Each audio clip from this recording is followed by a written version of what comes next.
رسول اللہ صلی اللہ علیہ وسلم نے چند لوگوں کو کچھ عطیہ دیا اور سعد وہاں موجود تھے۔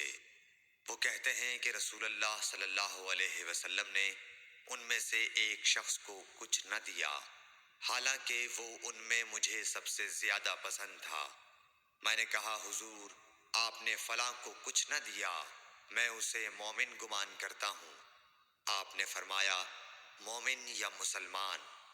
میں تھوڑی دیر چپ رہ کر پھر پہلی بات دہرانے لگا۔ حضور صلی اللہ علیہ وسلم نے بھی دوبارہ وہی جواب دیا۔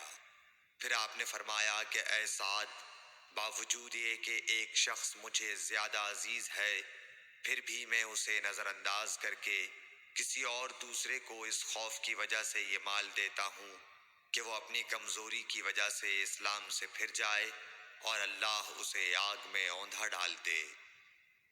صحیح بخاری حدیث نمبر 27۔ ایک آدمی نے رسول اللہ صلی اللہ علیہ وسلم سے پوچھا، کون سا اسلام بہتر ہے؟ آپ صلی اللہ علیہ وسلم نے فرمایا کہ تو کھانا کھلائے اور ہر شخص کو سلام کرے، خواہ اس کو تو جانتا ہو یا نہ جانتا ہو۔ صحیح بخاری حدیث نمبر 28۔ حضرت صلی اللہ علیہ وسلم نے فرمایا، مجھے دوزخ دکھلائی گئی تو اس میں زیادہ تر عورتیں تھیں جو کفر کرتی ہیں۔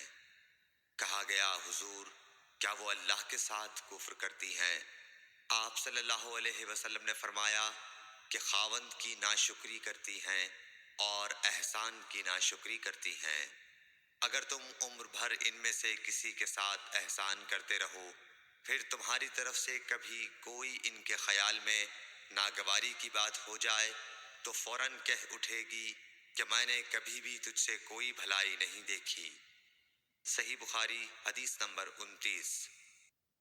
حضرت صلی اللہ علیہ وآلہ وسلم فرماتے تھے، جب دو مسلمان اپنی اپنی تلواریں لے کر بھڑ جائیں تو قاتل اور مقتول دونوں دوزخی ہیں۔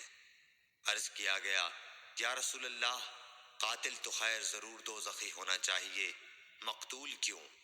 فرمایا، وہ بھی اپنے ساتھی کو مار ڈالنے کی حرص رکھتا تھا، موقع پاتا تو وہ اسے ضرور قتل کر دیتا، دل کے عزم صمیم پر وہ دوزخی ہوا۔ صحیح بخاری حدیث نمبر 30۔